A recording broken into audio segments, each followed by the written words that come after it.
Buenos días a todos. Buenos días a todos.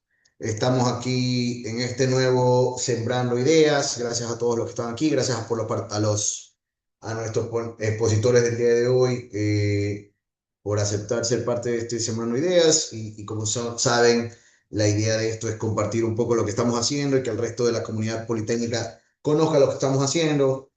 Y en particular el tema de hoy es, hace tiempo que queríamos hacer algo con minería, tema muy importante, ustedes saben, para el Ecuador, ¿no? Y clave para el desarrollo, pero obviamente con ciertas aristas que tenemos que tenerlas claras y ver cómo hacer más sostenible el asunto, ¿no?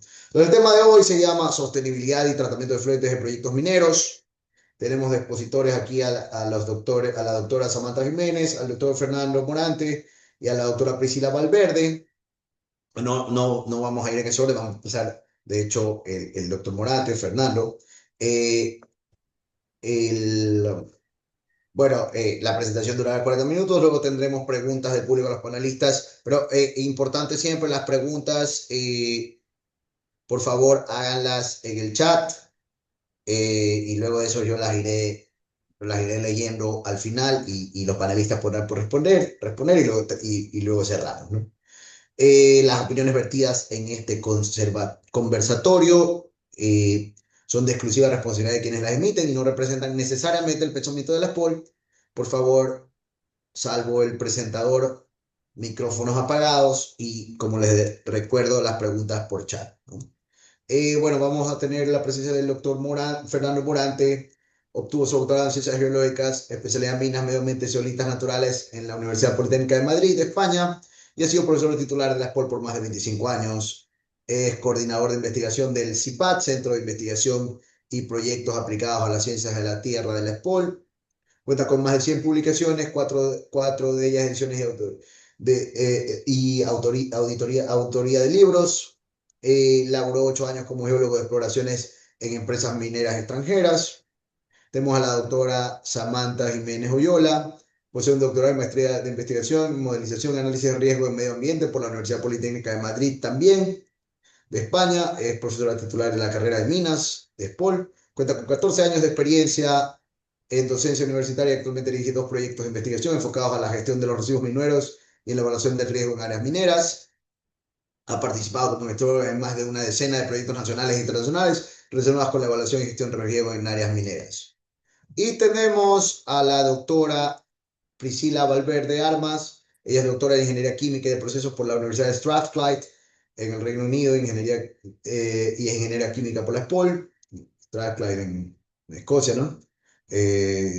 Cuenta con 13 años de experiencia en investigación científica y aplicada y más de 5 años en docencia universitaria en la Facultad de Ingeniería en Ciencias de la Tierra de la SPOL.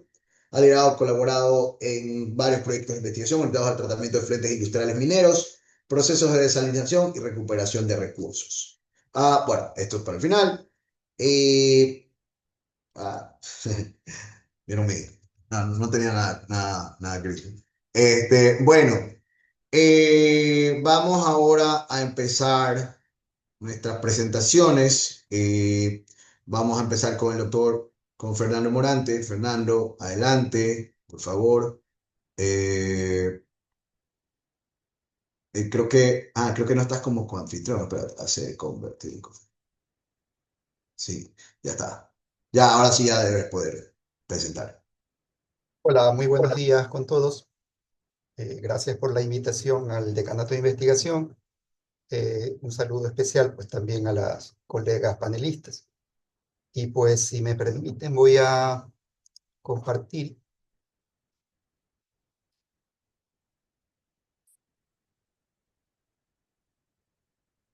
una pequeña presentación que tengo. No sé si están viendo todos lo que estoy compartiendo. Tengo unas 4 diapositivas, que más me centraré en la última, que es donde hablo de como el título está ahí, los proyectos mineros estratégicos del Ecuador.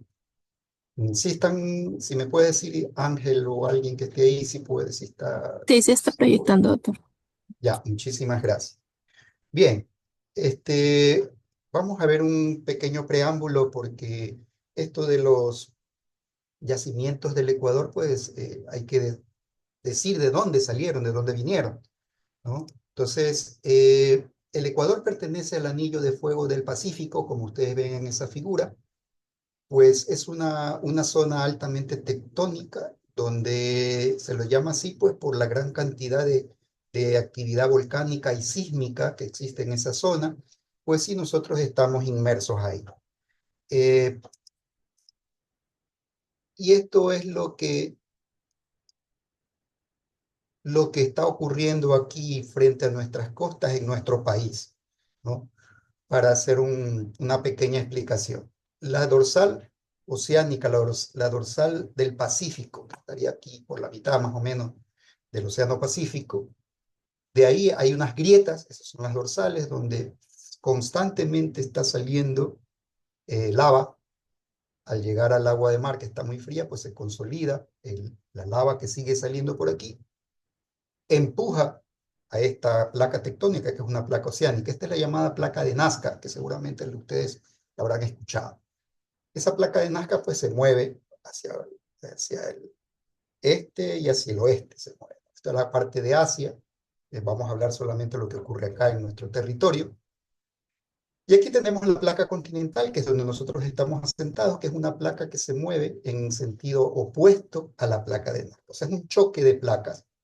Pero la placa de Nazca, que es una placa oceánica, tiene una mayor densidad que la placa oceánica, por lo tanto, al chocar, pues se introduce por debajo de la placa sudamericana.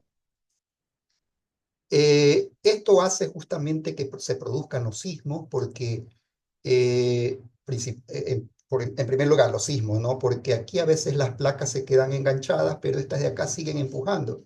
Entonces se comienza a concentrar energía. En el momento que esas placas se desenganchan, porque quedan enganchadas, en el momento que se desenganchan, se libera esa energía acumulada. Y esa energía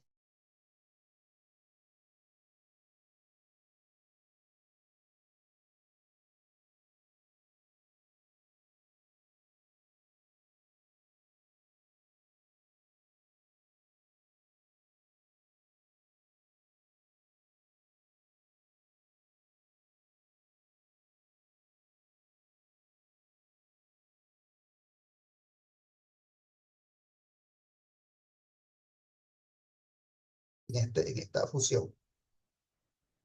Entonces, esos fluidos al subir por diferencias de presiones van arrastrando minerales, metales, de tal manera que llegan cerca de la superficie, se enfrían y se quedan consolidados en las rocas o en las grietas de las rocas. Y esos son los yacimientos minerales que nosotros estamos teniendo. Eh, entonces vamos, en base a eso, pues los países, sobre todo en Sudamérica, pues han elaborado los mapas metalogenéticos, ¿no? Todos esos colores representan los diferentes metales que pueden o que están presentes en los territorios, ¿no? Hay que explorarlos, eso sí, porque eso es algo muy general. El Ecuador también tiene su mapa metalogenético, ¿no? Generado en base a investigaciones, misiones extranjeras que han venido al país, en fin. Entonces, todo eso pues genera. Entonces, la mayor concentración está justamente refiriéndome a lo que estaba hablando, está a la cordillera de los Andes, ¿no? Por esos procesos geológicos que explicaba. Entonces, esos fluidos se quedan principalmente en la zona de los Andes, ¿sí? Entonces, esos son la mayoría de las exploraciones se dan en esta cordillera, ¿no? Tanto en la cordillera occidental como en la cordillera oriental tenemos importantes yacimientos. Entonces, en base a eso se dirigen, diríamos, las exploraciones mineras para llegar a encontrar estos yacimientos. Y luego aquí pues tenemos una lista con algunos datos interesantes de los proyectos, de los importantes proyectos mineros estratégicos del Ecuador. Si ustedes ven, ahí nosotros tenemos 11 proyectos importantes de gran escala. Los dos primeros que están aquí,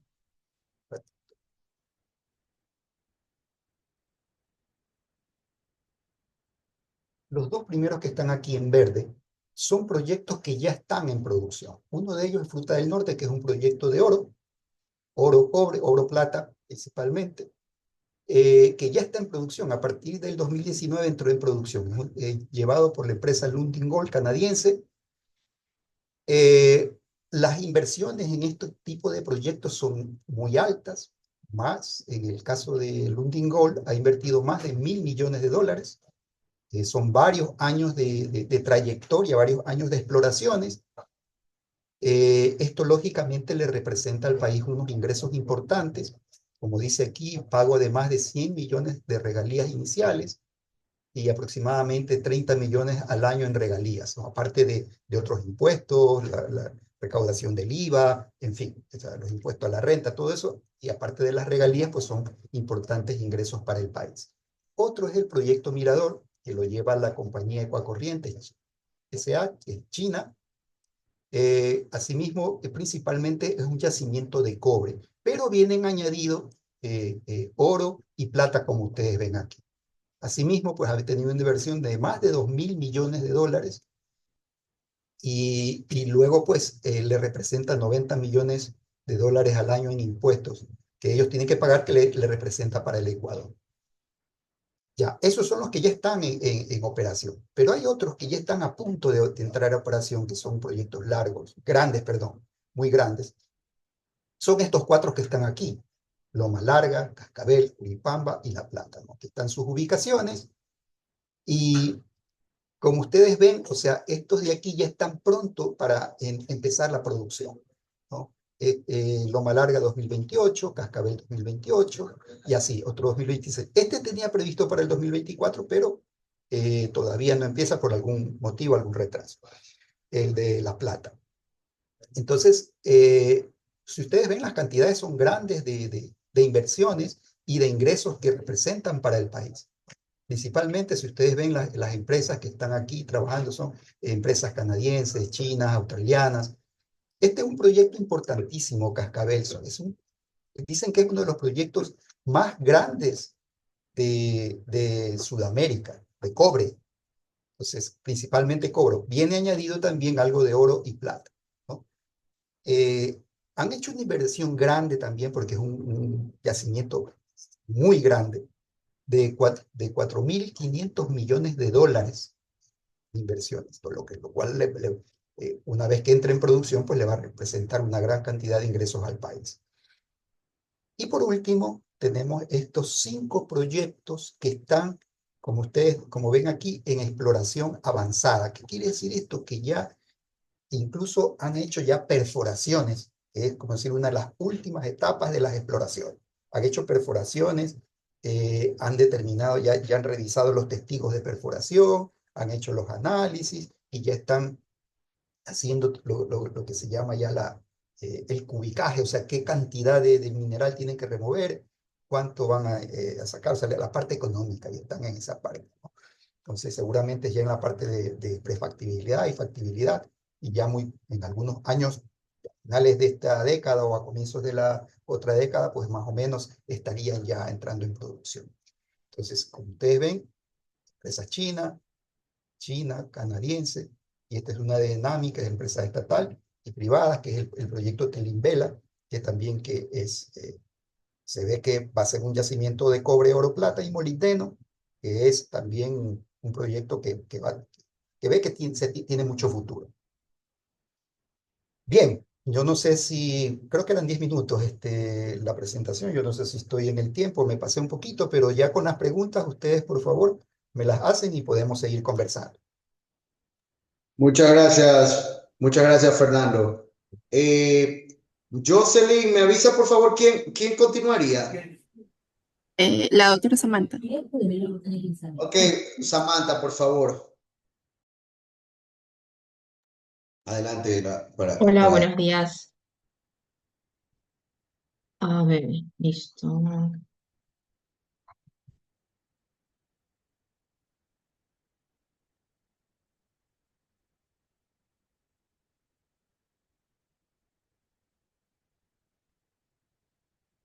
Vale, por favor, ¿me confirman si están viendo la presentación? Sí, la estamos viendo. Bueno, buenos días a todas las personas que se han conectado. Muchísimas gracias a Ángel, por la presentación, por la invitación para tener este espacio para hablar sobre minería y sostenibilidad. Y bueno, yo les voy a hablar un poco sobre la sostenibilidad en minería, como es el tema en general, y sobre, espero que me alcance el tiempo, sobre los proyectos que estamos realizando en la Facultad de Ingeniería en Ciencias de la Tierra. Y siempre me gusta empezar las presentaciones hablando de la importancia de la industria minera, porque a veces se nos olvida o muchas personas desconocen realmente que la industria minera es una industria clave porque es la que suministra todas las materias primas para otras industrias. Entonces, no sería posible el desarrollo de nuestra sociedad tal cual la conocemos hoy en día sin los recursos minerales. O sea, nuestra vida con todas las comunidades que tenemos, las innovaciones tecnológicas y demás, no sería posible si no fuera por los recursos minerales y eso es importante tenerlo claro. Y ya entrando incluso a temas de transición energética, a tema de tecnologías y energías limpias, aquí también la minería es crucial. Aquí he puesto una imagen que claramente representa la necesidad que hay de minerales críticos, ¿no? Para esta transición energética. Pueden ver en el gráfico la comparativa entre los recursos que se necesitan para la fabricación de un carro convencional versus un carro eléctrico. Entonces, claramente se ve que hay una gran necesidad de recursos minerales. Lo mismo para el caso de las fuentes de energía, ¿no? De la generación de energía. Paneles solares, lo que es fuentes de energía eólica versus lo que serían las fuentes tradicionales de generación de energía. Entonces, por qué digo todo esto? ¿Por qué empiezo con esto? Porque realmente la minería, aunque tenga una imagen negativa y aunque muchos sectores se opongan a esta industria, nos va a seguir acompañando por muchos años porque realmente se necesita para estos procesos. Hablamos de cambio climático, pero es imposible hablar de cambio climático sin recursos minerales que provienen pues, de la minería, ¿no? Entonces, claro, pero esto nos lleva a un gran desafío, ¿no? Que es el hecho de necesitar explotar más para obtener todos esos recursos eh, de la manera más responsable posible, sin perjudicar a las comunidades y sin afectar la salud de los ecosistemas. Entonces, aquí el gran problema son los residuos mineros. Em, Escombreras, relaveras mineras, efluentes mineros, etcétera, ¿no? Que todos ellos pues que realmente tienen un alto potencial de contaminación al medio ambiente y pues también a las comunidades que se desarrollan en los entornos de los proyectos.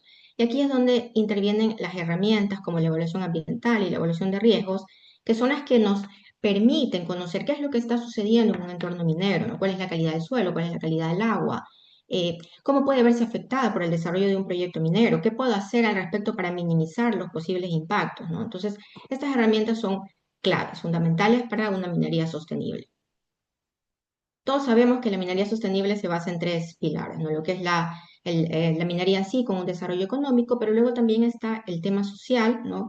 Y luego la protección al medio ambiente. Entonces, sin que haya un equilibrio entre esos tres pilares, no podemos hablar de minería sostenible. Y aquí en este gráfico también he puesto algunos otros aspectos importantes de considerar que nos van a llevar a esa minería sostenible que tanto estamos buscando hoy en día, ¿no? Y partimos del diseño y la planificación de una actividad minera.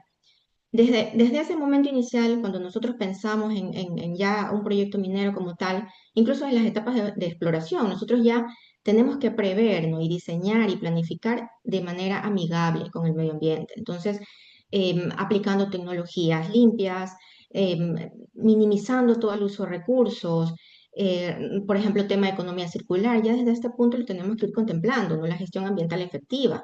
Los residuos mineros entran aquí, minimizar la generación de residuos. Cuando no sea posible minimizar la generación de residuos, pues pensar en una disposición final que me garantice a largo plazo que esos residuos mineros van a tener estabilidad, ¿no? Tanto química como física. Es decir, que a largo plazo no van a representar un problema para el entorno donde está situado ese proyecto minero.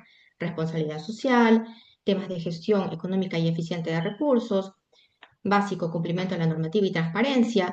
Y luego un aspecto también fundamental es el fortalecimiento institucional y el control ambiental, que es algo en lo que nosotros actualmente tenemos muchos problemas en Ecuador. Seguramente ustedes han visto las noticias, continuamente hay casos de contaminación por minería ilegal, porque incluso empresas también formales pues no están realizando una actividad minera adecuada, pues y esto ocasiona contaminación, ¿no?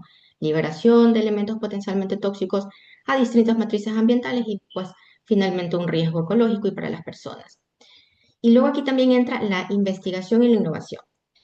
Está claro que la investigación y la innovación es lo que nos ha ayudado de momento y nos va a seguir ayudando a mejorar todos estos procesos en la industria minera, porque de esta forma nosotros podemos tener operaciones más eficientes, se consumen menos recursos. Al consumir menos recursos y al ser más productivos, al final también estamos disminuyendo la cantidad de residuos. Entonces, todo esto va de la mano y también aquí entramos nosotros como academia, ¿no? Todo lo que es investigación e innovación tecnológica para dar soporte a la industria y pues poder lograr esto tan deseado, ¿no? Como es realizar operaciones mineras de forma sostenible y amigable con el medio ambiente. ¿Y qué hemos hecho en la Facultad de Ingeniería en Ciencias de la Tierra? Nosotros hemos trabajado principalmente en lo que es la evaluación de la calidad ambiental. ¿Por qué es importante la evaluación de la calidad ambiental? Porque primero necesito conocer, ¿no? Cuál es la situación que se está dando en el entorno de un proyecto minero. E incluso proyectos que ya han quedado abandonados, ¿no? Que siguen representando pues, una problemática, que son un pasivo ambiental y que hay que tratarlos y gestionarlos. Hemos trabajado mucho en este tema de evaluación de calidad ambiental, hemos trabajado también en evaluaciones de riesgo, porque una vez que se identifican los componentes ambientales, los compartimentos ambientales que pueden verse afectados, ¿no? Con presencia de contaminantes de distintos tipos, hay que evaluar cómo esos contaminantes pueden entrar en contacto con el ecosistema, con las personas, a través de qué vías de exposición, a través de qué rutas y cómo se genera ese riesgo. Cuando yo conozco el riesgo, yo puedo decir cómo lo puedo gestionar, cómo lo puedo minimizar, cómo puedo comunicar a la población que hay un riesgo, por ejemplo, de beber un agua que tiene arsénico, de bañarse en un río que tiene también arsénico, cadmio u otros metales. Entonces, esa es la forma. Conociendo, yo puedo gestionar el riesgo, ¿no? Luego también hemos hecho cosas de caracterización y evaluación de todos los residuos mineros masivos en general, ¿no? En el caso de relaves, porque si no todos los residuos mineros pues tienen la misma peligrosidad. Entonces es importante caracterizarlos para en función de esa peligrosidad buscar alternativas de reutilización, puede ser revalorización o de disposición final, pero con base en las características del residuo, o sea, garantizando, como dije antes, una estabilidad a largo plazo, física y química, ¿no? En el caso de que estos residuos mineros pues, no sean peligrosos, no generen lixiviados tóxicos y demás, hemos también trabajado en la búsqueda de la reutilización de estos relaves como materiales de construcción. Y en algunos casos pues, hemos obtenido algunos resultados interesantes, pero, perdón, bueno, la base, digamos, para futuras investigaciones. Luego también tenemos el tema de tratamiento de fluentes mineros, que sobre esto va a hablar Priscila más a detalle, porque hemos trabajado también en algunos, en Santa Rosa, un campo minero poco conocido hasta ahora, y también en el campo minero Ponce Enrique, aplicando algunas técnicas de tratamiento de fluentes. Y bueno, creo que por tiempo esto lo voy a pasar rápido, pero son algunos de los casos que hemos trabajado. Como les decía, Santa Rosa es una comunidad donde se está realizando actividad minera metálica y donde hay presencia de pasivos ambientales mineros, hay también actividades ilegales, esto ha causado pues una contaminación en el entorno y las zonas donde hay presencia de actividad minera pues se han visto afectadas con la presencia de arsénico y esta contaminación ha llegado incluso a las aguas de consumo de la comunidad. Entonces, aquí en este caso se hizo una evaluación ecológica, se hizo una evaluación de riesgos y se identificó pues que el consumo de esta agua puede causar efectos adversos en la salud de las personas, ¿no? ¿Por qué es importante esto? Porque toda esta información fue proporcionada también a los tomadores de decisiones del cantón, a la empresa de agua, al gobierno autónomo, para que puedan gestionar un poco estos temas y puedan comunicar a la población, porque sobre todo detectamos que hay épocas, ¿no? En las cuales realmente el incremento de estos metales, o sea, hay un incremento de estos metales y por lo tanto aumenta el riesgo en ciertas épocas del año. Entonces, como pueden ver en estos gráficos, realmente es en la época lluviosa, donde parece que hay una mayor movilidad de estos contaminantes al medio, ¿no? Luego también en el campo minero Ponce Enríquez hicimos una evaluación de suelos en áreas agrícolas.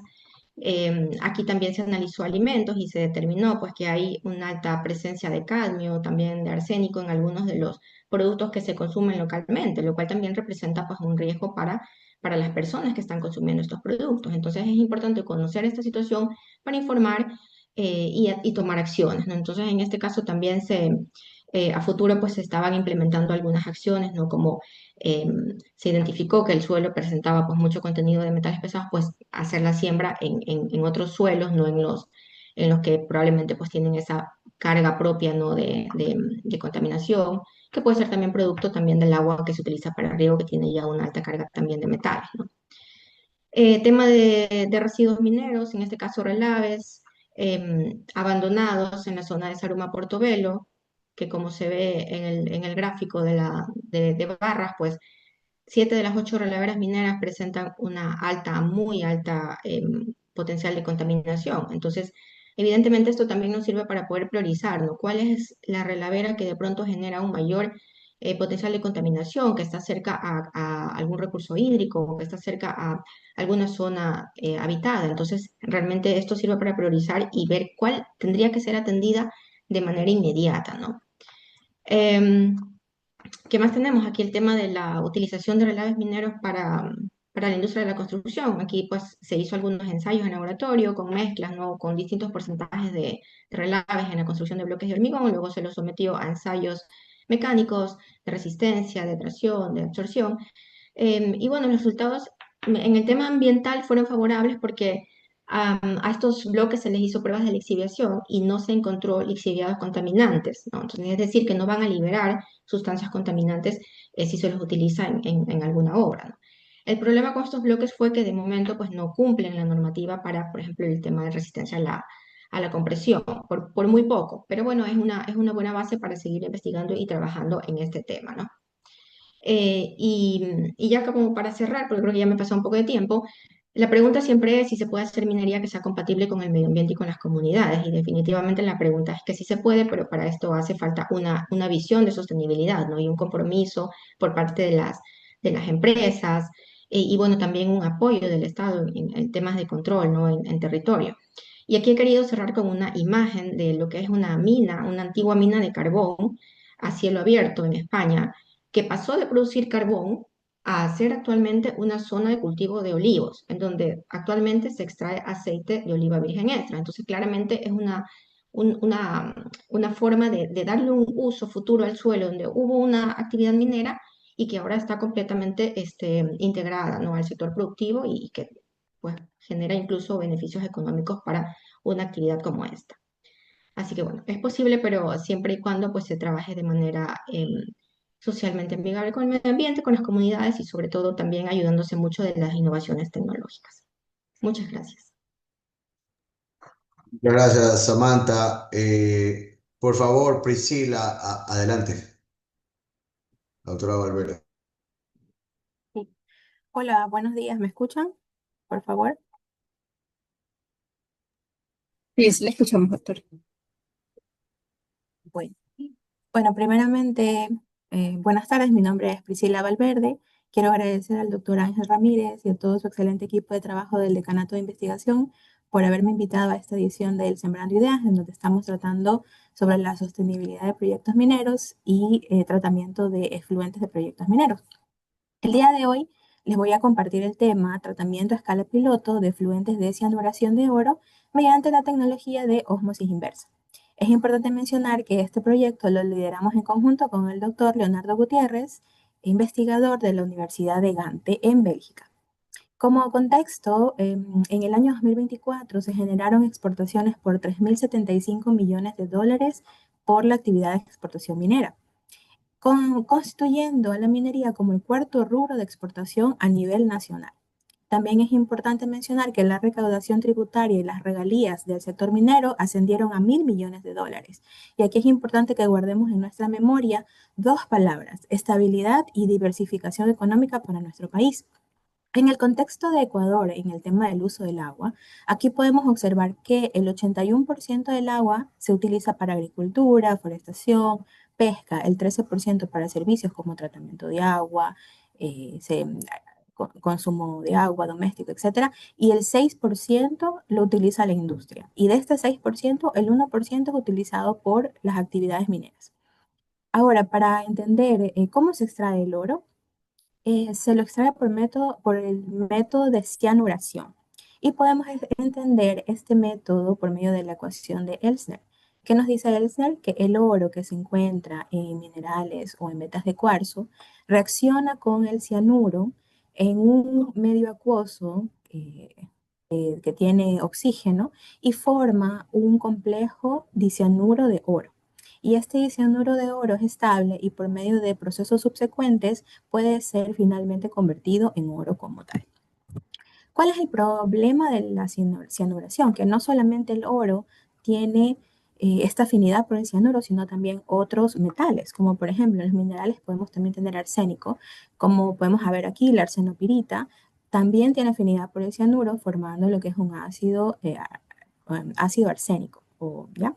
Entonces, de esta manera es como finalmente en el efluente minero podemos encontrar concentraciones de arsénico y cianuro que si no son tratados finalmente pueden llegar a un cuerpo hídrico. ¿Cuál es la problemática de la presencia de estos elementos y compuestos tóxicos? Que existen riesgos ecológicos, como los que podemos observar aquí en esta figura, y también riesgos para la salud humana, que los mencionó también la doctora Samantha. Pueden haber problemas dermatológicos, problemas neurocognitivos, problemas hepáticos y también incluso efectos carcinogénicos.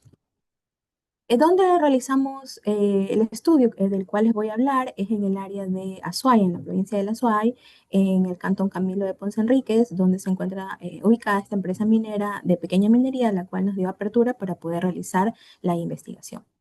Como nos interesa la parte del tratamiento de agua, nosotros investigamos qué tratamiento físico-químico realizaban en la empresa minera y lo hemos mapeado aquí en esta imagen. Vamos a ir a detalle punto por punto. Tenemos primero el tratamiento de sedimentación y filtración que corresponde al tratamiento físico y luego pasa al tratamiento de oxidación y precipitación química que corresponde al tratamiento químico y finalmente este efluente es descargado al cuerpo de agua natural.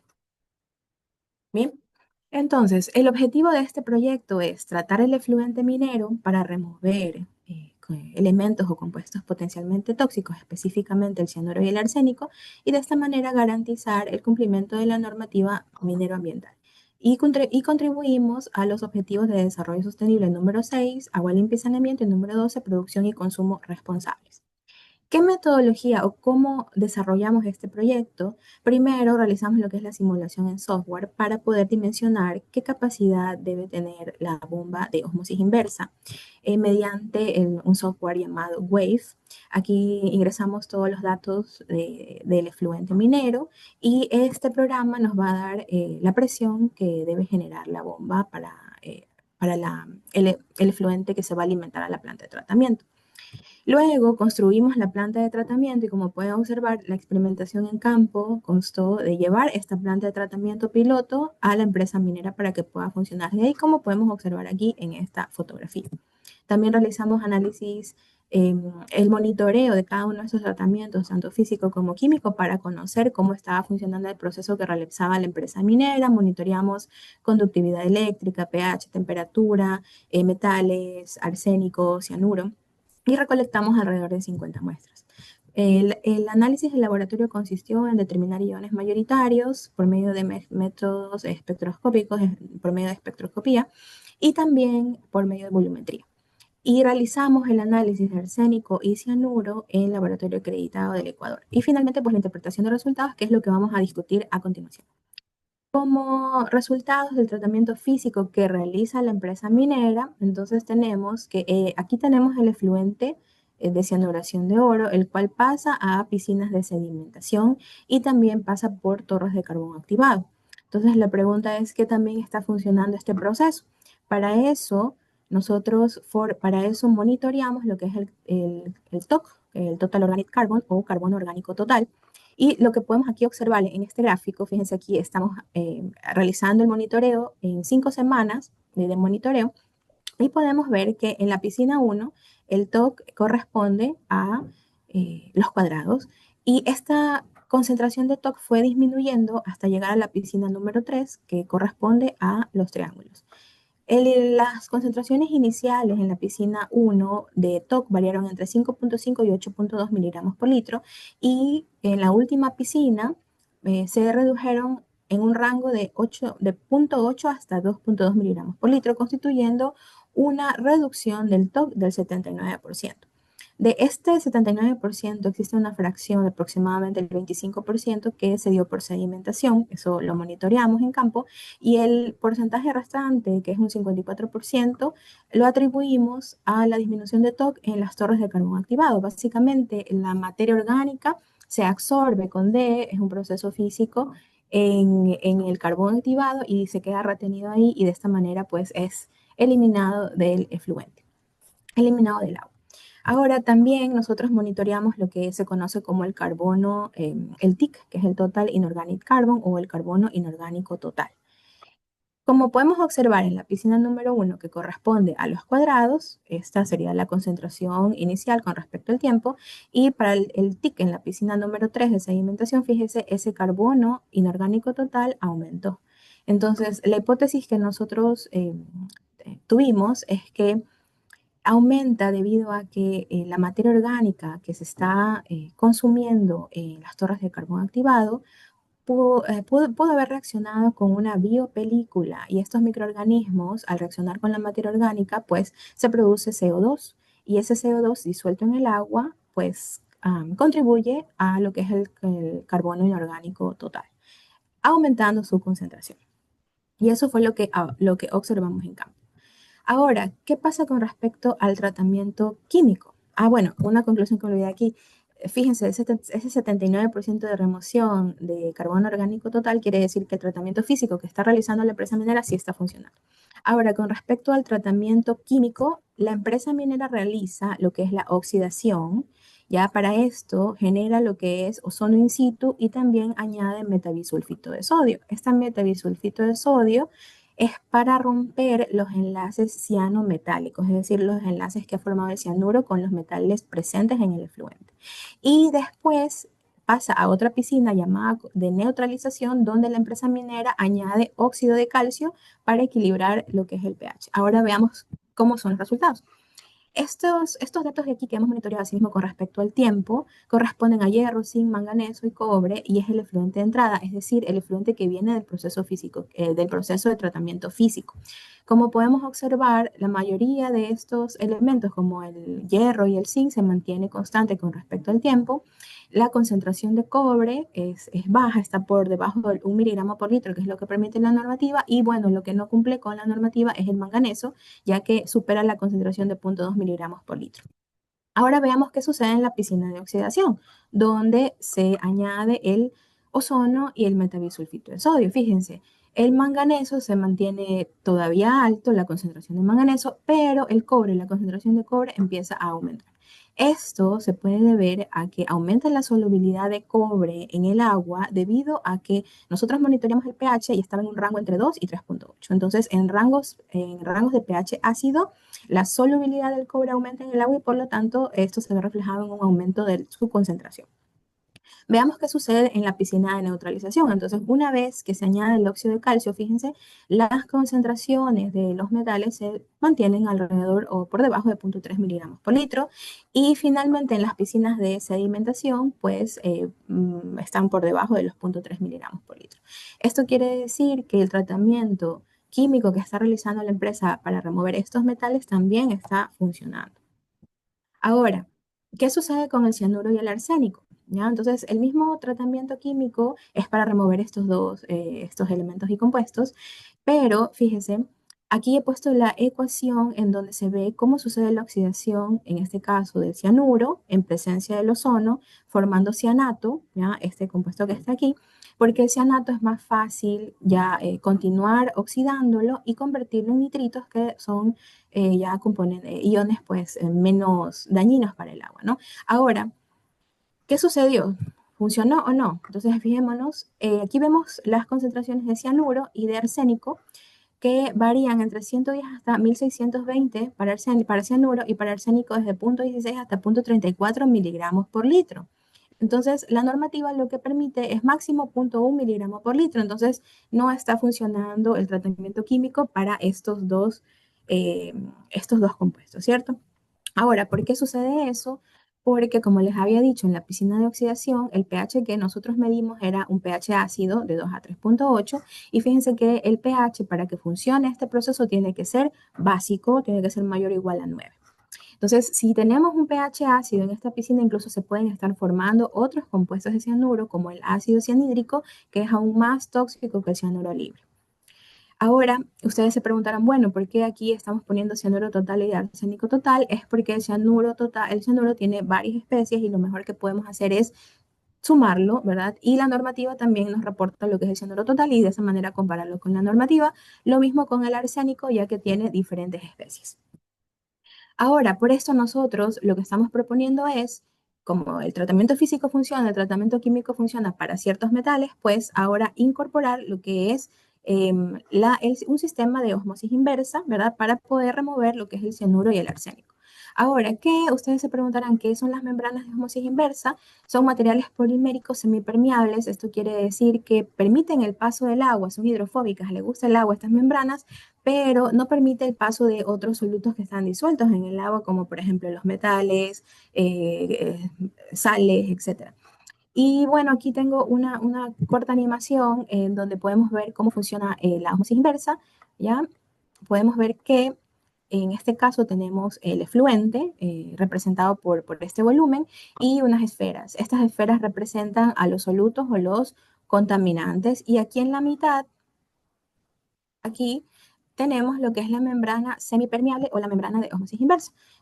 Estos procesos funcionan con grandes presiones, entonces al aplicar una gran presión a este volumen de agua que está contaminado, lo que vamos a hacer es eh, que el agua pase al otro lado de la membrana y se quede lo que son los contaminantes. Básicamente ese es el principio de osmosis inversa. Bien, las membranas tienen un soporte, aquí las podemos ver, tienen una red, que es básicamente una red de poliéster, una capa polisulfonada y básicamente la parte amarilla que ustedes ven aquí es la capa activa, que es muy finita, es menor de 200 nanómetros y es donde sucede el proceso de rechazo de contaminantes. Aquí también he colocado, bueno, generé una imagen con ayuda de la inteligencia artificial en donde podemos ver esa estructura de una membrana de osmosis inversa, ¿sí? Y lo que podemos aquí observar es que es toda una estructura que está conectada, ¿verdad? Y lo que sucede es que el agua puede viajar a través de estos voids o estos volúmenes libres que tiene la membrana para poder pasar y para poder descontaminarse. Estos voids tienen unos tamaños aproximados de 0,2 a 0,4 nanómetros. La planta de tratamiento de osmosis inversa que llevamos al campo tiene un caudal de 310 litros por hora. Bueno, aquí está una fotito de la planta. Y si vemos la parte detrás de la planta, podemos ver dónde está la membrana de osmosis inversa. Así es como se ven estas membranas ya comerciales. Se las conoce como membranas enrolladas en espiral o también spiral gone. Y esto se los conoce como el módulo de la membrana. Por estos puertos es por donde entra el agua a tratar y por el puerto del centro es el agua ya tratada o el agua ya descontaminada. Nuevamente una foto de la planta de osmosis inversa trabajando en campo. Y finalmente, bueno, ¿cuáles fueron los resultados con la planta de osmosis inversa? Podemos ver para el arsénico total, las barras en azul corresponden a las concentraciones de entrada y las barras en rojo a las concentraciones de salida. Vemos que están por debajo de lo que indica la normativa, que es 0,1 miligramos por litro, y esto nos da un porcentaje de remoción del arsénico del 99,8%. Con respecto al cianuro total, lo mismo, podemos observar cuánto ha disminuido en las barras rojas, ¿verdad? Pero todavía no llegamos a lo que pide la normativa, que es 0,10, estamos alrededor de 1 miligramo por litro, un poco menos que eso, y esto corresponde a una remoción del 99,9%. Bueno, ustedes se preguntarán cómo podemos tal vez incrementar esta eficiencia de remoción, pues podemos volver a pasar el efluente, es decir, recircular el efluente nuevamente por la planta, o podemos configurar más módulos de membranas para poder realizar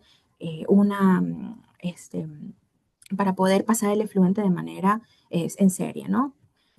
Ahora, esta es una animación de cómo funciona la membrana. Fíjense, tenemos esta membrana que es semipermeable. A esta membrana solamente permitiría el paso de las moléculas de agua que están en celeste y retiene lo que es el arsénico y el cianuro, ¿no? O lo rechaza.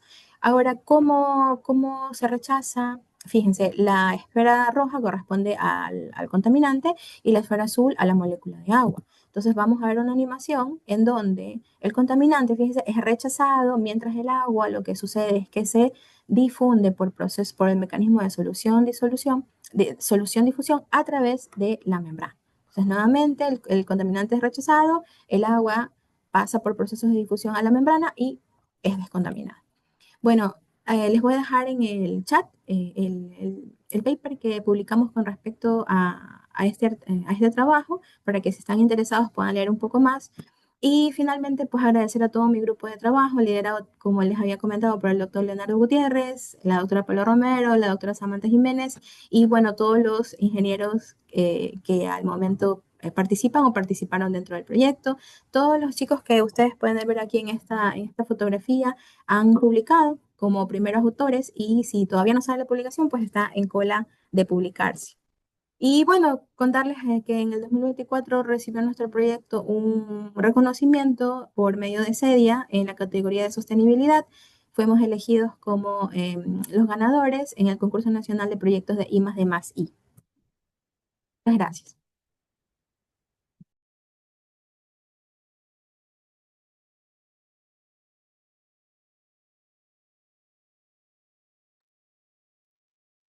Muchas gracias, Priscila, muchas gracias a los tres. Excelentes presentaciones los tres. Muchas gracias, Fernando, Samantha, Priscila. Gracias por colaborar con nosotros en este espacio y bueno, qué bueno que estamos aquí. Ahora sí, en este momento les voy a pedir a la audiencia, a los participantes, que por favor nos hagan sus preguntas a través del chat.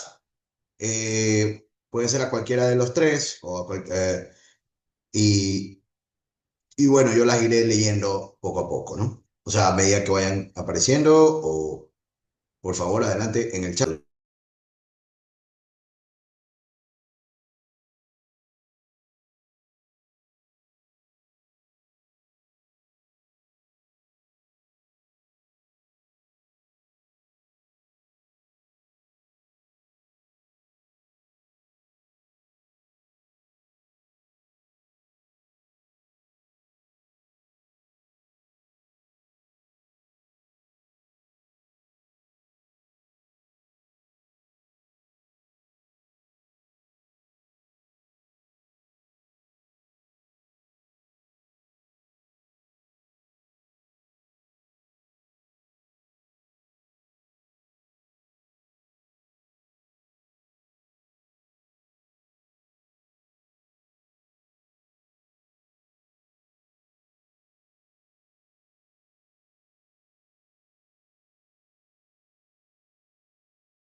Doctor, tiene apagado el micrófono. Perdón, disculpe. Bueno, aquí tenemos una pregunta para Priscila de Mauricio Mulas.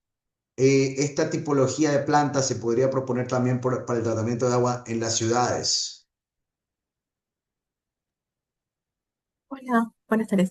Bueno, en realidad esto dependería de la caracterización hidroquímica del efluente, porque generalmente estas tecnologías avanzadas de tratamiento de agua se utilizan para contaminantes más pervasivos, contaminantes que son difíciles de remover. Entonces, tampoco son, digamos, tan económicas. Entonces se tiene que estudiar en realidad toda la viabilidad económica y también la viabilidad técnica, y en este caso se aplicaría realizar un tema como el tratamiento de osmosis inversa para una ciudad. También depende mucho del tema de la salinidad, de la concentración de sales que tiene el agua y cuál es el propósito. Hay países que sufren un estrés hídrico y que tienen que poner en marcha este tipo de tecnologías para desalinizar el agua y para poder tener agua potable, ¿no? Agua para beber. Pero en este caso, nuevamente repito, sería de realizar un estudio pertinente para poder ver si es aplicable o no. Gracias, gracias, gracias, Priscila. Por otra parte, tenemos de Karen Yambay, tenemos la pregunta, ¿qué parte de la investigación presentó el mayor desafío?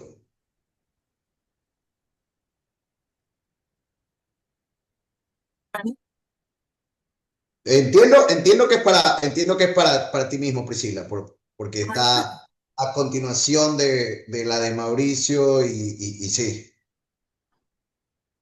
Bueno, lo que puedo indicar sobre este estudio, ¿verdad? Es que en este caso, pues la empresa minera fue muy abierta, nos dieron la apertura y creo que el trabajo de campo es siempre desafiante porque poder entender en este caso todo el proceso físico, químico que realizaba la empresa, nosotros básicamente lo tuvimos que deducir por nuestra cuenta, ¿no? Es decir, observando, investigando, tomando las muestras, mandando a analizar o realizar nosotros mismos el análisis, comparar los resultados, entender por qué sucedían las reacciones o qué reacciones se daban. Entonces, eso podría comentar que es una de las partes más desafiantes, ¿no? Cuando uno va a un lugar nuevo, básicamente tiene la apertura, pero uno mismo tiene que entender qué es lo que está sucediendo en el campo y por qué está sucediendo. Entonces, esa parte podría comentarles que fue desafiante, challenging.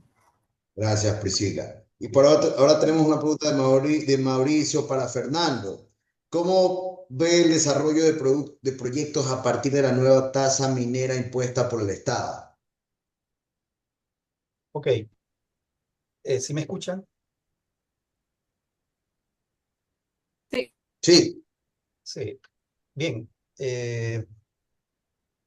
Justamente o sea, la nueva tasa minera es justamente para atraer inversión extranjera, para que las empresas se animen a venir al país, viendo el gran potencial, como vimos ahí, 11 proyectos que están ya a punto de, bueno, 9 porque 2 ya están operando. Lógicamente, pues con los valores que están a nivel internacional, los metales que están en ascenso, pues esto lógicamente porque va a ser de gran ayuda para el país. Estaba viendo en los datos ayer, bueno, y hoy también los vi, que por ejemplo la onza Troy, que son 31,1 gramos, la onza Troy en el mercado internacional está a 3.330 y algo dólares, la onza Troy. Sí. Eh, Esto ha tenido un repunte interesante, dado de la gran avidez de metales que tiene, sobre todo China, por el gran crecimiento científico, tecnológico, industrial que tiene, donde pues está solicitando una gran cantidad. Entonces hay una gran demanda en el mercado. Esto hace pues que los costos de los metales pues suban. Y eso es beneficioso para el país y para los proyectos que tiene. Entonces, todo esto, pues, ayuda para que el país se desarrolle y entre en competencia con otros países como Perú, con Chile, que son países que están a la vanguardia de las exportaciones de metales. muchas gracias, Fernando. Eh, Tenemos a alguien de admisiones, una para Priscila. Muchas gracias, Fernando, ¿qué parámetros se utilizaron para el disminuyimiento de los filtros de carbón activo? ¿Es posible replicar en empresas mineras a otra escala? Pero disculpe, ¿qué parámetros? Eh, eh, eh, ¿Qué parámetros se utilizaron para el dimensionamiento de los filtros de carbón activo? ¿Es posible replicar en empresas mineras de otra escala? Ya. Bueno, con respecto al dimensionamiento de los filtros, indicarles que los filtros eran parte del tratamiento físico que realiza ya la empresa minera. Es decir, eso ya estaba implementado en campo, ¿no?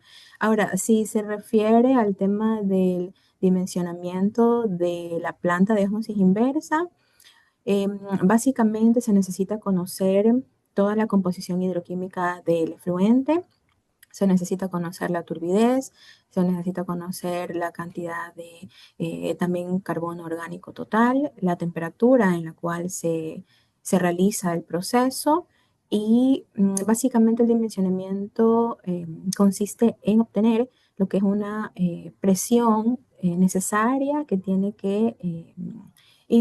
tiene que imponer la bomba, ¿no? Porque recordemos que la bomba es eh, uno de los accesorios que más puede generar costos, ¿no? Por el tema energético. Entonces, si bien es cierto, la osmosis inversa se puede dar desde 10 bares hasta 150 bares, Para cada caso de, digamos, específico, se necesita dimensionar cuánta presión vamos a colocar para de esta manera ahorrar lo más posible en costos energéticos, ¿no? Es decir, en costos OPEX, ¿no? Los costos de operación.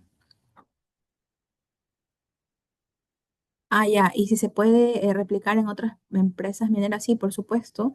Esta es una planta a escala piloto, ¿verdad? Pero si las empresas mineras, pues ya a mayor escala, ¿verdad? A mediana, a gran escala, quieren también replicarla, es posible. Se tiene que seguir básicamente un procedimiento similar, dimensionamiento de bombas, etcétera. Ya para lo que es empresa minera a mediana y a gran escala, pues se necesitan tratar caudales mucho más grandes, ¿no? Ya no solamente a escala piloto. Entonces, de eso dependerá mucho el número de módulos, número de membranas, las bombas, etcétera, el consumo energético. Todo eso se puede realizar en simulación con software y se puede también optimizar. ¿Ya? Entonces, sí, se puede replicar, por supuesto, es replicable, es escalable. Gracias, Priscila. Tenemos aquí preguntas de Kevin Franco para Samantha. Con respecto a la información que se brindó a las autoridades pertinentes con el contenido de arsénico en el agua de consumo de la ciudad, ¿se conoce si se han tomado medidas para su remoción? ¿Ustedes qué creen?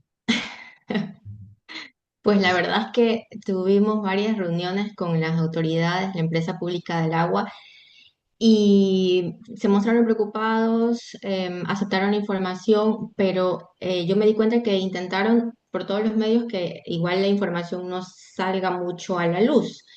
Em, pero por temas realmente de conflictos internos en la administración, ¿no? Entre la empresa de agua, el GAT y demás. Pero ellos saben que es un problema, ellos realmente, algunas de las personas que trabajan en la empresa incluso han planteado en algún momento buscar fuentes alternativas de abastecimiento de agua para el Cantón Santa Rosa, porque efectivamente el tema del arsénico es un problema ahí. Pero bueno, o sea, nosotros hicimos este estudio en Santa Rosa, me parece que empezamos en el 2021 y hasta ahora hemos hecho monitoreos anuales en época seca, de lluvia, para ver la evolución del arsénico y está presente ahí en el agua de la zona. De hecho, también con Priscila se trabajó un tema de tratamiento de agua con ósmosis inversa. Se llevó la misma plantita esta que les mostró que estaba en Ponce Enrique, pues se la llevó, se la instaló en Santa Rosa y se hizo ahí unas pruebas también para eliminar arsénico y los resultados pues también fueron favorables, pero claro, esto es una prueba piloto con volumen controlado y demás, pero toda esta información también se proporcionó a la empresa para ver si en algún momento pues incluso hablamos de buscar recursos para empezar a escalar un poco estos temas, pero ha quedado un poco ahí. Eh, Temas políticos no tienen otros asuntos que les urgen a veces un poco más y ha quedado un poco en stand-by. Pero bueno, hemos hecho lo que hemos podido. Muchas gracias, Samantha, y efectivamente, qué bueno que lo hayan hecho así. Tenemos otra pregunta para Samantha. ¿Cuál es el potencial de recuperación de minerales críticos a partir de relaves? Ok, bueno, el potencial así definitivamente es amplio, es bastante amplio porque hay muchas relaveras abandonadas en Ecuador que se han trabajado pues hace años con tecnologías que quizás no eran las más adecuadas, por lo tanto esas relaveras tienen un alto contenido de elementos de interés, metales críticos e incluso tierras raras.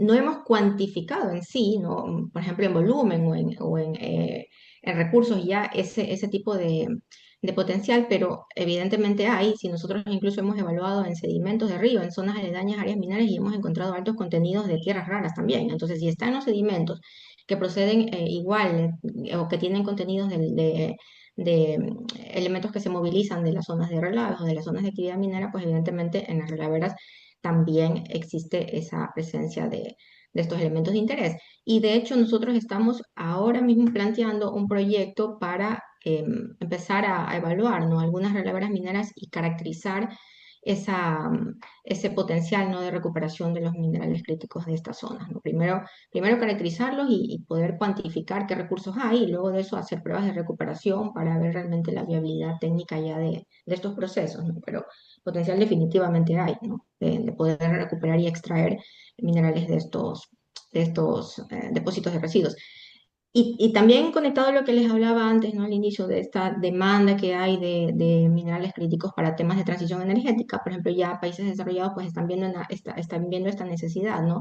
Y están potenciando que se trabaje en la recuperación de minerales críticos a partir de los residuos mineros, ¿no? Porque así entonces se disminuye la presión sobre nuevos yacimientos, ¿no? Ya no es necesario ir a explotar nuevos yacimientos, sino que de esas zonas ya de los residuos, pues se puede recuperar también minerales críticos, metales de interés, ¿no? Lo que haya, pues, en esos depósitos. Así que es posible, de momento en Ecuador no se ha evaluado, no se ha cuantificado, pero el potencial está y es alto. Gracias, Samantha. Otra pregunta para ti mismo. ¿Cuál cree que es el rol de las comunidades? En algunas zonas puede existir mucha resistencia por desconocimiento de la importancia de la minería. Bueno, el rol de las comunidades es fundamental, porque por un lado las comunidades pueden ser como un ente que ayuda a controlar también, ¿no? Y garantizar una gestión efectiva de las actividades mineras en territorio. Entonces, de cierta manera la comunidad puede ejercer una presión, ¿no?, sobre las instituciones del Estado, sobre las empresas mineras para que se actúe de manera un poco más amigable con el medio ambiente y responsable con las comunidades. Entonces, pero a la vez también es importante pues que las comunidades estén bien informadas sobre lo que es en sí la actividad minera, porque hay mucho desconocimiento, y parte de ese desconocimiento es que incita a esa negatividad de la actividad minera, y realmente pues allí es un trabajo pendiente de las actividades mineras por transparentar toda la información de los proyectos, qué es lo que se está haciendo, cómo se están gestionando los residuos, cómo se están gestionando los impactos. Entonces yo creo que si la comunidad está informada, pues evidentemente va a aceptar el proyecto, sobre todo además si ven los beneficios de un proyecto minero en su entorno, pues evidentemente también lo van a aceptar. Pero definitivamente por eso parte de la sostenibilidad actualmente es involucrar a la comunidad también en los proyectos, ¿no? Que estén informados y que sean partícipes de todo el desarrollo de estos. Muchas gracias, Samantha. Tenemos otra pregunta para ti, de Wilson Afuera. Buenos días, una pregunta para Samantha. ¿Es posible que la aplicación de un Metal Index sería costoso por los análisis de metales, por lo que ha pensado algún otro tipo de índice costo efectivo para ver la calidad de agua de ríos afectados por efluentes mineros? Gracias de antemano por su respuesta y éxitos. Bueno, el Metal Index es un índice, ¿no?, de calidad de agua, que básicamente lo que hace es controlar el contenido de elementos potencialmente tóxicos con respecto a parámetros de la normativa, ¿no? Eh, pero efectivamente, o sea, no puede calcular un Metal Index a partir de distintos datos, ¿no?, de concentraciones de distintos elementos. Si yo quiero analizar realmente bien metales pesados, sobre todo la concentración, por ejemplo, en un recurso hídrico, pues lo ideal es hacer este tipo de análisis con técnicas que permitan detecciones a niveles muy bajos, no hablo de ICP de masas, por ejemplo, y efectivamente son técnicas costosas. Y sobre todo, por ejemplo, para el caso de arsénico. Yo, si quiero realmente determinar una concentración de arsénico que me dé información sobre si los niveles son o están dentro de los parámetros de aceptabilidad o no, tendría que recurrir a este tipo de técnicas. Porque de lo contrario, si yo utilizo otro tipo de metodologías, pues probablemente me diga el nivel de arsénico está por debajo del límite de detección, pero no me va a dar un valor que me permita a mí ir y comparar con la normativa, o aplicar el Metal Index, o aplicar otro índice de calidad de agua para poder tener ya información más fiable de qué es lo que está pasando. Porque hay muchos elementos potencialmente tóxicos cuyo límite de aceptación, hablando en términos de evaluación de riesgo, está por debajo de, en algunos casos, lo que nos pueden dar ciertas metodologías, o en algunos casos incluso por lo que dice la normativa local. Entonces hay que tener bastante cuidado con eso. Pero bueno, es costoso, definitivamente es costoso, porque se necesita recurrir a técnicas precisas, como en este caso, pues ICP de masa, sobre todo cuando hablamos de calidad de aguas y de metales pesados como arsénico, cadmio, ¿no?, que son un poco complicados de analizar mediante otras herramientas. Muchas gracias, Samantha. Ahora Ah, tenemos, y disculpen otra para complementar, porque hay muchas personas que evalúan, por ejemplo, parámetros inestables como, uy, no sé qué pasó, pensé que se me iba a poner esto. Em, por ejemplo, pH, ¿ya? El pH es un indicador que rápidamente nos puede informar sobre la calidad del agua, pero hasta ahí.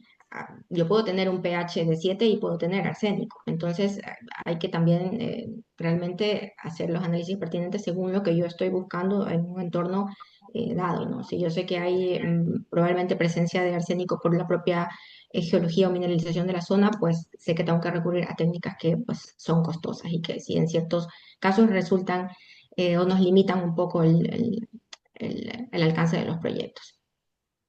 bueno, y ahora tenemos una pregunta que es como para todos, ¿no? Es interesante, desde la perspectiva de los ponentes, ¿cuáles consideran que son, de María Fernanda Jaya, cuáles consideran que son las principales fortalezas y los desafíos más relevantes para alcanzar una minería sostenible en un país megadiverso como Ecuador, dado el problema energético actual que enfrenta el país? Muchas gracias por sus respuestas. Una de las cosas aquí clave es también qué es una minería sostenible, ¿no? O sea, también eso es importante tener claro, ¿no? Si desean, puedo yo empezar un poco para que Ok, complementen la... de acuerdo, después van. eh, sí, bueno, ya lo presenté ahí. La fortaleza es los recursos que tiene el Ecuador. Tiene una cantidad ingente de yacimientos. Ahí presenté los que son, como decir, los más importantes y unos que ya están a punto de arrancar. O sea. Pero hay otros proyectos, sobre todo en el suroriente ecuatoriano, donde están en otros estados de exploración, a mediana exploración, otros están en exploración básica, pero hay una cantidad tremenda de yacimientos y eso lógicamente lo hace atractivo al Ecuador para la inversión extranjera. Sería una de las fortalezas. Ahora, uno de los desafíos es el tema de la ley minera, o sea, siempre, y de los gobiernos. O sea, nosotros lamentablemente vivimos, como muchos países latinoamericanos, vivimos con unas economías y también con unos gobiernos inestables. Ahora tenemos un gobierno de derecha que seguramente apoya la inversión extranjera, después vendrá uno de izquierda que quiere cambiar las leyes, o sea, han tenido esos problemas que sobre la marcha se les han cambiado las reglas del juego a algunas empresas y por eso muchas no quieren venir a invertir. Entonces, ese yo creo que es uno de los desafíos, cómo estabilizar el tema de la ley minera para darle seguridad a las empresas para que vengan a invertir. Hay muchos bemoles aquí que se pueden decir. Por ejemplo, en un gobierno decían las regalías anticipadas, o sea, le pusieron esa regla a algunas empresas que podían anticipar las regalías, o sea, eso es complicado, mientras que otros países como Perú, por ejemplo, a las empresas mineras y en general a cualquier tipo de empresa le dan un rango de años para que no paguen impuestos porque están invirtiendo, ¿no? Y que una vez que ellos ya comiencen a producir, pues comiencen a pagar sus impuestos. Entonces, ese es uno de los desafíos que tiene el país y el gobierno para regular esta actividad, ¿no?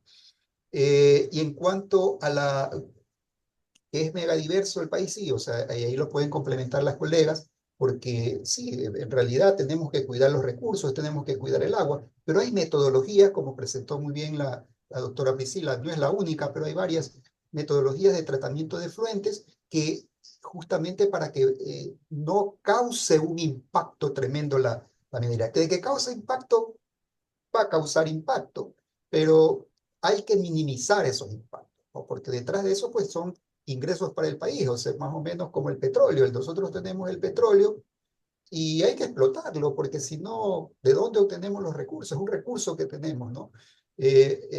Hay que hacerlo, pero hay que hacerlo responsablemente. Lo que cuando se habla de sostenibilidad, se habla más de una minería responsable, o sea, de que la contaminación sea mínima, ¿no? Pero que el recurso hay que explotarlo, sí. Eso más o menos y para empezar y que complementen aquí las colegas.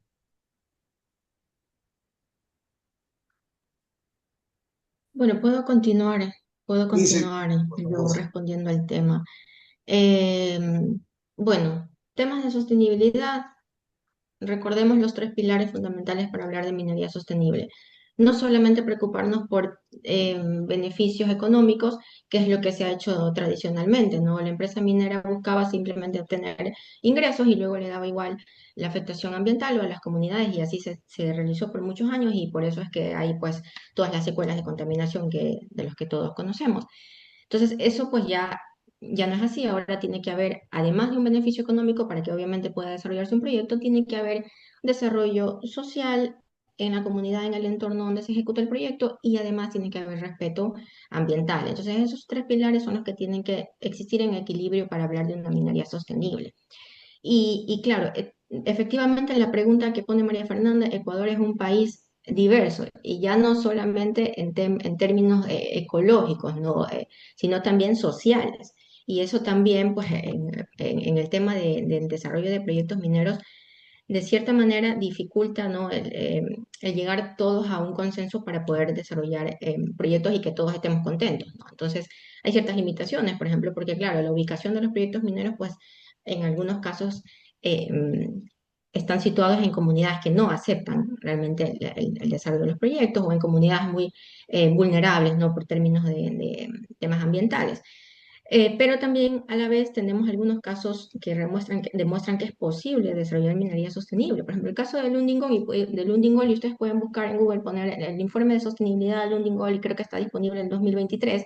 Entonces ahí ya hay un plan donde se establece, por ejemplo, qué acciones se realiza, qué acciones está proponiendo la empresa para minimizar los impactos ambientales, para eh, generar transparencia sobre el proyecto, para apoyar a las comunidades y realmente se ve que hay un impacto positivo, o sea, están encaminados en este proceso.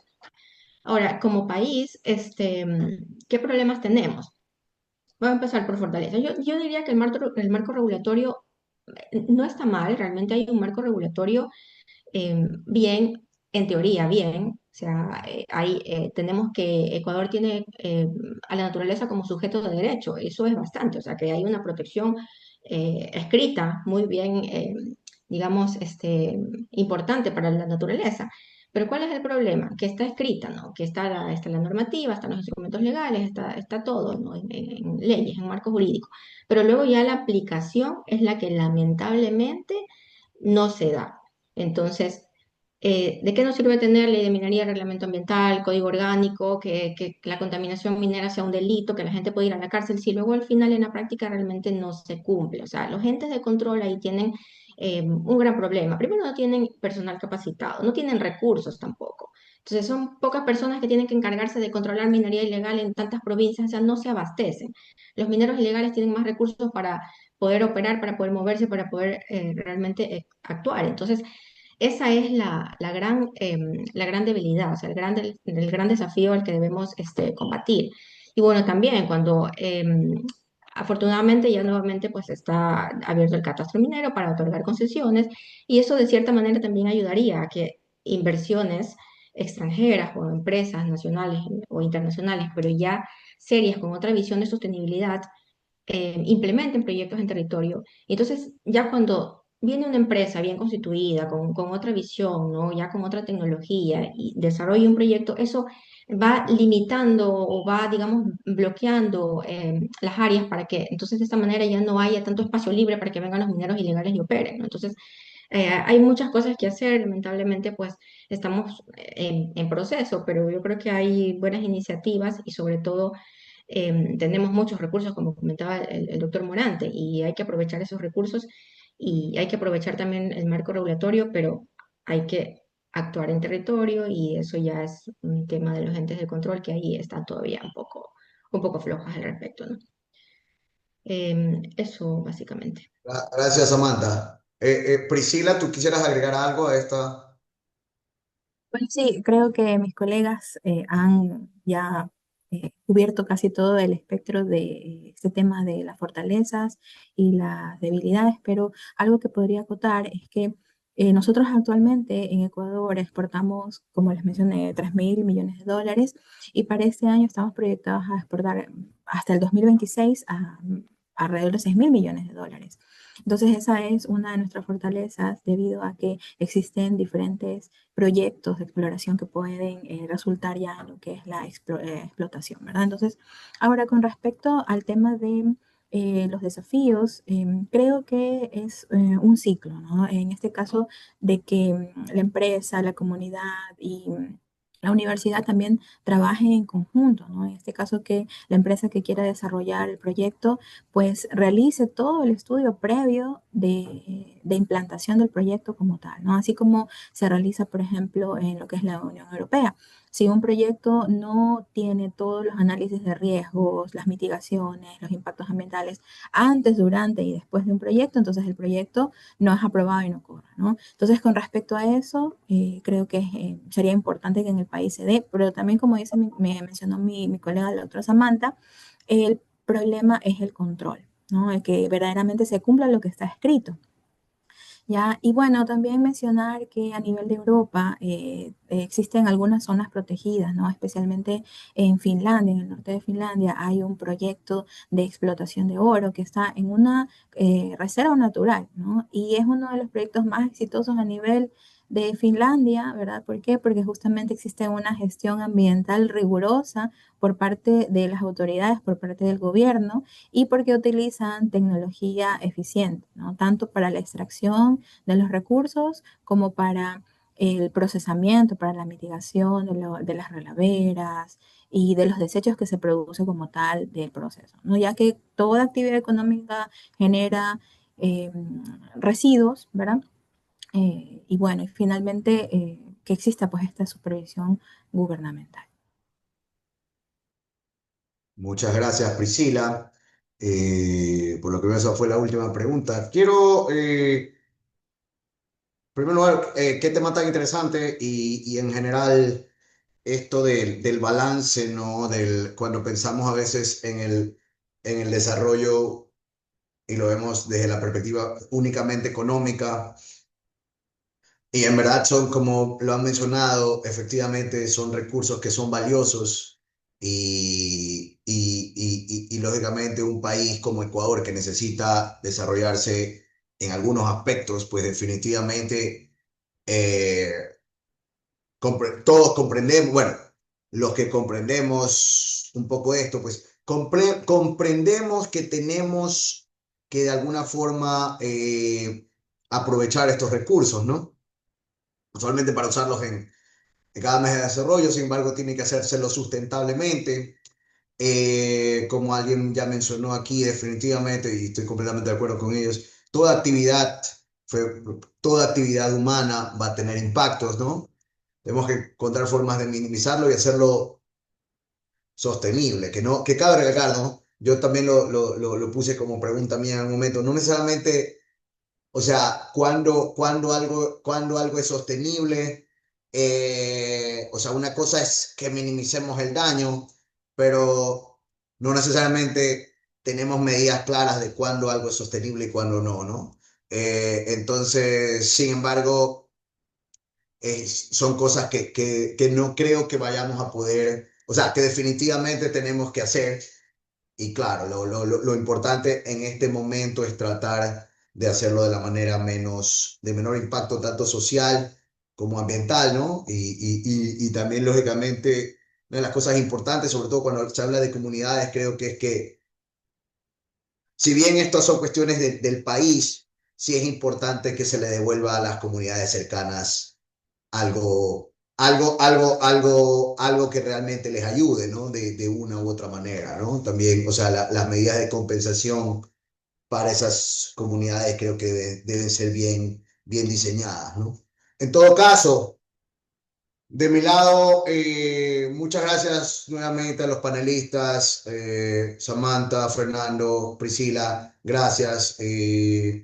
Muy interesante el tema, qué bueno que tenemos investigación en temas de minería muy relevante para Ecuador y su desarrollo. Y bueno, gracias a todos los participantes, gracias a toda la audiencia por estar aquí y lógicamente también gracias al equipo del Decanato de Investigación por todo el soporte para el desarrollo de estos Sembrando Ideas. Muchas gracias y con esto supongo que nos veremos más o menos en un mes con otro Sembrando Ideas.